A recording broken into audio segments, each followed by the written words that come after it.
দেখুন বাচ্চা কত সুন্দর জল ফিড খাচ্ছে, একটু ভালো করে দেখুন, লক্ষ্য করুন। তো আমাদেরকে এইভাবে ম্যানেজমেন্ট যদি আপনারা ঠিক করেন, দেখেন এদিকে বোর্ডিং আছে, 4খানা বোর্ডিং আছে, 4টে বোর্ডিং আছে। কালকে 6 পড়েছে রাত্রের দিকে। হ্যাঁ, পাখি কত সুন্দর আছে। পাখি রাত্রে গ্যাস ফার্মার হিট দিয়েছিল, তো এখানে গ্যাস বোটার আছে। তো লক্ষ্য করুন, এই একটা বোর্ডিং, এখানে টায়ার ফিডার দেখুন কত সুন্দর।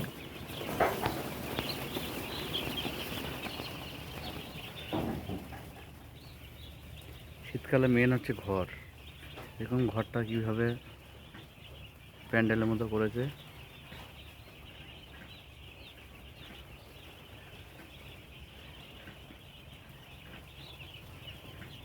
যেমন টায়ার ফিডার,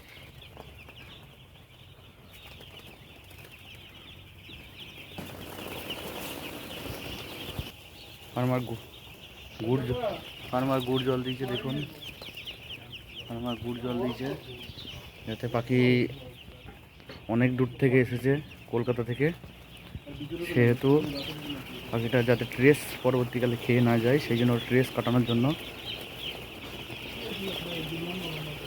গুড় দেওয়া হচ্ছে। দেখুন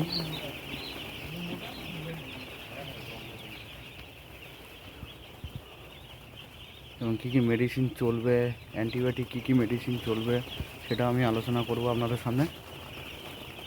তো আগে বোর্ডিংটা কীভাবে করেছে দেখুন, কত সুন্দর বোর্ডিং করেছে। ফিডার, ডিঙ্কার, টায়ার ফিডার বোর্ডিংয়ের ভিতরে সেট করেছে। হ্যাঁ, লাইট জ্বালিয়ে রেখেছে, দেখুন লাল লাইট জ্বালিয়ে রেখেছে, যেহেতু সাদা লাইট একটু গরম হয় না, সেহেতু এখানে লাল লাইট দিয়ে আছে। প্লাস যে খাবারটা আছে, খাবারটা লাল লাইটে দেখতে ভালো লাগবে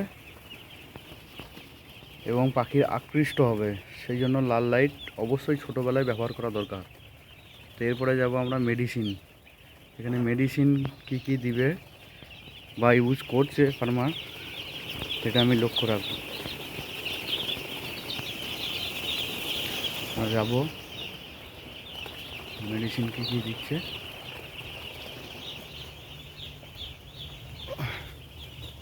হবে 2 ডোজ দিয়ে দিব। এখানে ফার্মার নিউরিয়ান ট্যাবলেট ইউজ করছে, যাতে ল্যাম্প পরবর্তীকালে না হয়। হ্যাঁ, অ্যালকাসল ফার্মার দিচ্ছে। এই যে আমাদের ফার্মার, দেখুন অ্যালকাসল, যাতে জলটা পরিমাণে খায়, হ্যাঁ, পরবর্তীকালে যাতে প্রবলেম না আসে, সেই জন্য অ্যালকাসল ব্যবহার করেছে। ফার্মার অ্যান্টিবায়োটিক দিচ্ছে। এই যে অ্যান্টিবায়োটিক নিউডক্স ফোর্থ, 3 লিটার জলে 1 গ্রাম করে টানা 5 দিন দিতে হবে, ইউজ করছে। সঙ্গে আমাদেরকে অ্যাসিডটা ব্যবহার করতে হবে, যেমন অ্যাকোয়াট্রিট। অ্যাকোয়াট্রিট হচ্ছে অ্যাসিড, জলের পিএইচ লেভেলটাকে কম করে। তো এটাকে ব্যবহার করতে হবে, নাহলে কিন্তু পরবর্তীকালে ইকোলাইয়ের চাপ আসবে।